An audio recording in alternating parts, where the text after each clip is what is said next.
Hello everyone, आज हम लोग स्टार्ट करेंगे electrostatic potential and capacitance class 12 का चैप्टर सेकेंड। इसके बाद इसमें एक्सरसाइज आज हम सॉल्व करेंगे। सबसे पहला क्वेश्चन क्या कह रहा है? क्वेश्चंस, दो चार्जेस आपको दो चार्ज दे रखे हैं। First charge this and second charge this. उसको लोकेट करा जा रहा है। उसके बीच की डिस्टेंस कितनी है? 16 सेंटीमीटर।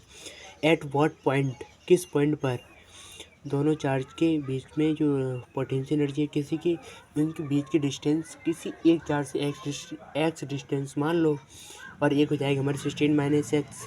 ठीक है, उसको रखो और उसको इक्वल इक्वल कर दो। ठीक है, आ जाएगा। या उस पॉइंट पर दोनों का सम कर दो नेगेटिव के साथ। नेगेटिव के साथ सम करोगे तो आ जाएगा क्या, और वहाँ से एक्स की वैल्यू निकल आएगी।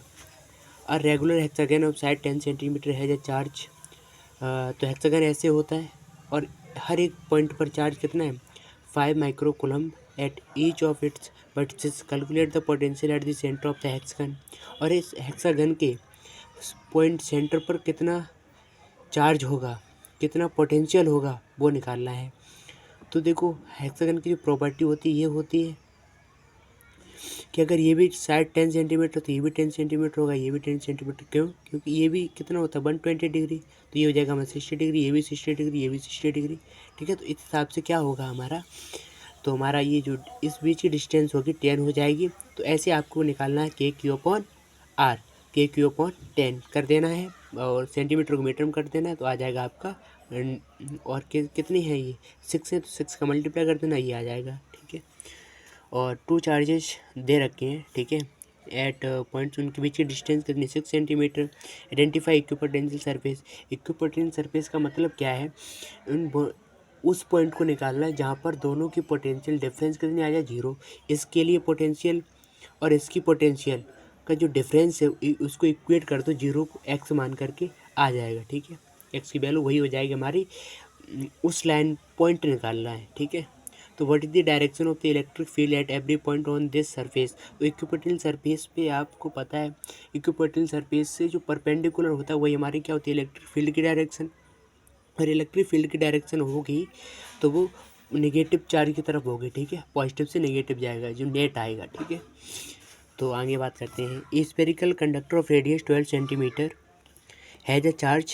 एक स्पेरिकल कंडक्टर है जिसकी रेडियस कितनी है? 12 सेंटीमीटर। और उसके पास चार्ज कितना है? इतना चार्ज है, उसकी रेडियस इतनी है। Distribute uniformly on its surface. Spherical conductor है, चार्ज सरफेस पे होगा। What is the electric field? Electric field निकालना है इनसाइड दिस स्फीयर। तो इनसाइड द स्फीयर की बात करें तो इलेक्ट्रिक चार्ज अंदर होगा नहीं, तो इलेक्ट्रिक फील्ड हो जाएगा हमारा 0।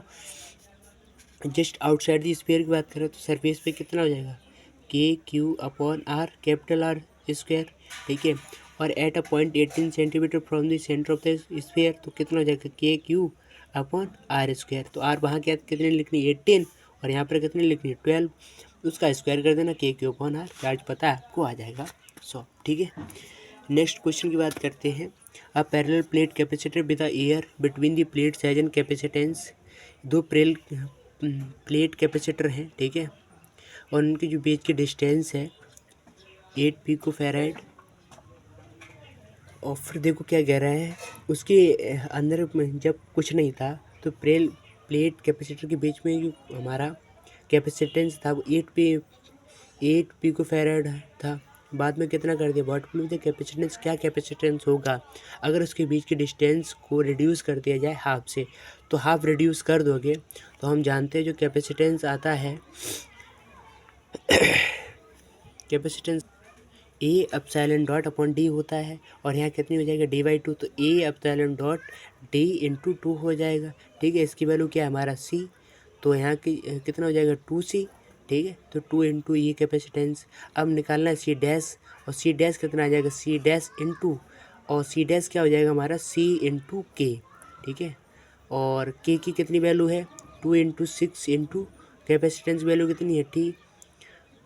T है, C है ना, तो 6 6 दूनी 12, 12 8 96, तो मतलब 96 पिकोफैराड आंसर आ जाएगा। ठीक है, नेक्स्ट क्वेश्चन की बात करते हैं। 3 कैपेसिटर आपको दे रखे, ईच कैपेसिटेंस, सबकी कैपेसिटेंस की वैल्यू रखी है कितनी? 9 पिकोफैराड। उसको कनेक्ट करना सीरीज में, और उसका टोटल मतलब इक्विवेलेंट कैपेसिटेंस निकालना है। तो 9 पिकोफैराड सीरीज में है तो पैरेलल की केस बात करेंगे तो अपॉन करेंगे, यूनिवर्सली ऐड कर देंगे, ठीक है। तो what is the potential difference across each capacitor if the combination is connected to a 120 voltage supply. अगर हमारा ये कह रहे हैं कि पोटेंशियल डिफरेंस कितना होगा अक्रॉस ईच कैपेसिटर, वो सीरीज में होगा। सीरीज में हमारे पोटेंशियल क्या होता है, डिफरेंट। और सीरीज में पोटेंशियल हो जाएगा डिफरेंट, पोटेंशियल डिफरेंट हो जाएगा। और 9 पिकोफैराड सबके पास 9 है, मतलब कोई चीज़ है तो ये है देखो, और ये हमारा सीरीज में कनेक्ट है, ठीक है। और पोटेंशियल सीरीज में हो जाता है डिफरेंट और पोटेंशियल सीरीज में हो जाएगा डिफरेंट। और ये अगर इक्वल है तो उसका जो पोटेंशियल है अगर आपका 120 है तो उसका 1/3 टाइम्स हो जाएगा। तो ये भी हमारा 40 हो जाएगा, ये भी हमारा 40 हो जाएगा, ये हमारा 40 हो जाएगा, ठीक है।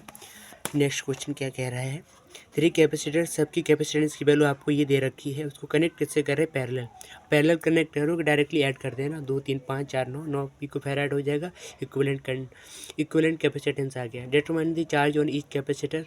अब देखो पैरेलल का केस है और पैरेलल के केस में हमारा चार्ज होता है डिफरेंट, और चार्ज देखो डिफरेंट है भी, चार्ज डिफरेंट होता है, ठीक है।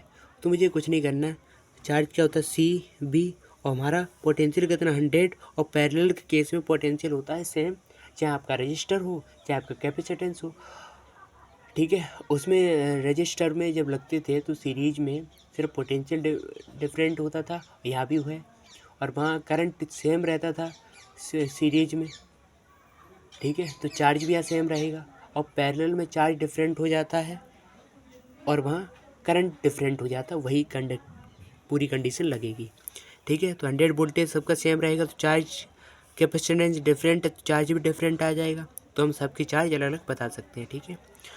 क्वेश्चन नंबर 8 कह रहा है in a parallel plate capacitor with air between the plates, ठीक है। एज प्लेट की एरिया भी गिवन है आपको, और डिस्टेंस बिटवीन प्लेट्स भी आपको गिवन है, डी की वैल्यू भी गिवन है, एरिया भी गिवन है, एप्सिलॉन डॉट वैल्यू जानते ही हैं।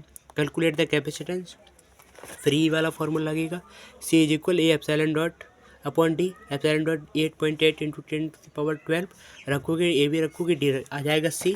कैसे कैपेसिटेंस आया, if the capacitor is connected to 100 volt supply what is the charge on each plate of the capacitor. तो चार्ज निकालना है तो चार्ज क्या हो जाएगा, C इंटू बी, C आपको निकाल लिया है, इंटू बी कर दो 100, आ जाएगा आपका आंसर। नेक्स्ट क्वेश्चन की बात करते हैं, एक्सप्लेन करना है, ये क्या कह रहा है, एक्सप्लेन करना है what would happen if the capacitor given in exercise 2.8, ठीक है। उस क्वेश्चन को देखते हुए उसमें कैपेसिटर की वैल्यू आई है, मान लो C कैपेसिटर की वैल्यू आई है, ठीक है, और 3 mm थिक में माइका शीट उसमें रख दिया गया डायरेक्टरी, मतलब ये पहले था और उसमें 3 मीटर उसके बीच की डिस्टेंस थी। अब वहाँ लाया एक मास जिसका डायरेक्टर कॉन्स्टेंट कितना 6, उसको इंसर्ट कर दिया गया। While the voltage supply remained connected, अगर आपका बी कितना 100 वोल्टेज का ही है, ठीक है। तो अगर आपका जो सप्लाई कनेक्टेड है तो जो हमारा इसकी वजह से जो हमारा C नेट आएगा तो इक्वल CK हो जाएगा, तो ये न्यू कैपेसिटेंस ये हो गया। अब अगर बैटरी कनेक्टेड है तो चार्ज भी डिफरेंट हो गया होगा, और चार्ज डिफरेंट हो जाएगा तो चार्ज होगा क्या, कितना नया, तो चार्ज नया निकालने के लिए C.B करोगे तो बी है, और C-E करोगे तो आपका न्यू चार्ज मिल जाएगा, क्लियर। ऐसे चार्ज निकाल लोगे। तो after this supply was disconnected, अगर आप उस सप्लाई को डिसकनेक्टेड कर देते हो, वोल्टेज बैटरी हटा देते हो, तो अगर आप ये लेकिन डायलेक्ट्रिक कांस्टेंट अभी भी उसमें है तो आपका C' वही रहेगा, ठीक है, जो इस केस में बट जो चार्ज है हमारा, अगर वोल्टेज ही तो चार्ज थ्रू करवाता था, मूवमेंट चार्ज वोल्टेज करवाता है, अब वोल्टेज को हटा दिया तो चार्ज सेम रहेगा। तो चार्ज जो पहले क्वेश्चन नंबर 2.8 में चार्ज था वही चार्ज यहाँ भी रहेगा, इसमें ही चार्ज चेंज होगा, इसमें चार्ज चेंज नहीं होगा।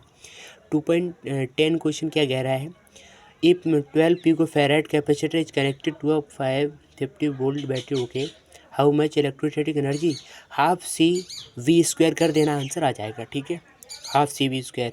ये 600 फेराइड पिकोफैराड कैपेसिटर आपको गिवन है, चार्ज बाय चार्ज बाई है कितना है, ठीक है, बी की वैल्यू गिवन है, सी की वैल्यू गिवन है। इट इज़ देन डिसकनेक्टेड कर दिया जाता है सप्लाई से, और किससे कनेक्ट कर दिया जाता है, 600 पिको फैराड। ये एग्जांपल हम देख चुके हैं, ठीक है। उसको हटा के किससे ऐड कर दिया जाता है, उससे। ओके, एंड उधर कितना है, 600 picofarad. How much electrostatic energy is lost in this process. आइए समझते हैं। पहले देखो, ये था पिको फैराड, उसको कनेक्ट कर दिया जाता 200 वोल्टेज बैटरी से। अब क्या करा, इसको हटा दिया गया। अब कितना कर दिया गया, एक दूसरा कैपेसिटर लाया सेम, तो 600, ठीक है। तो उसका जैसे चार्ज वहाँ अगर क्यू था तो यहाँ क्या हो जाएगा, Q/2 Q/2, ठीक है। जैसे चार्ज हमारा क्यू डैश जो आया है वो Q/2 हुआ। अब निकालना मुझे क्या, एनर्जी, इसकी एनर्जी निकालना ना, इसकी एनर्जी अलग निकाल लेना। इसकी एनर्जी कितनी हो जाएगी, Q²/2C। अब Q निकालोगे तो Q डैश का रखोगे यहाँ, Q डैश का ही तो है, Q डैश स्क्वायर, तो Q/2 करोगे तो हो जाएगा 4, ये डैश हटा दो, Q²/4C हो जाएगा, तो 8 हो जाएगा, Q²/8C हो जाएगा। ये इसके लिए होगी, यही इसके लिए होगी, तो ऐड करोगे तो ये हो जाएगा 1/4 Q²C। और आपको C पता है, Q पता है, Q अगर नहीं पता है तो आप निकाल नहीं सकते हो। तो इसको हम ऐसे लिख सकते हैं, सेम रहेगा CV²। जो आपकी पहले एनर्जी थी, एनर्जी पहले कितनी हो जाएगी, तो हाफ CV², पहले C ये है और B ये है, बाद में C कितना हो जाएगा, C1 + C2 हो जाएगा। तो कुछ मत करो, ये हम पहले निकाल चुके, चार्ज से हम कर रहे हैं। तो चार्ज से ये हो जाएगा CV²। जैसे CV² ये हुआ, हाफ CV² रखोगे तो मतलब आपका हाफ हो जाएगा। जैसे ही हाफ हुआ तुरंत आपका ये आ जाएगा, जो फाइनल जब हमने इसको कनेक्ट कर दिया था कैपेसिटर से, उसकी एनर्जी ये हो जाएगी। और हाफ आई है उस पहले से हाफ, तो मतलब हाफ उसकी एनर्जी लूज हुई होगी, लॉस हुई होगी। बस घटा देना, हाफ की वैल्यू निकाल देना, वही एनर्जी लॉस हुई होगी। Thank you everyone, I hope आपको मज़ा आया होगा। Thank you.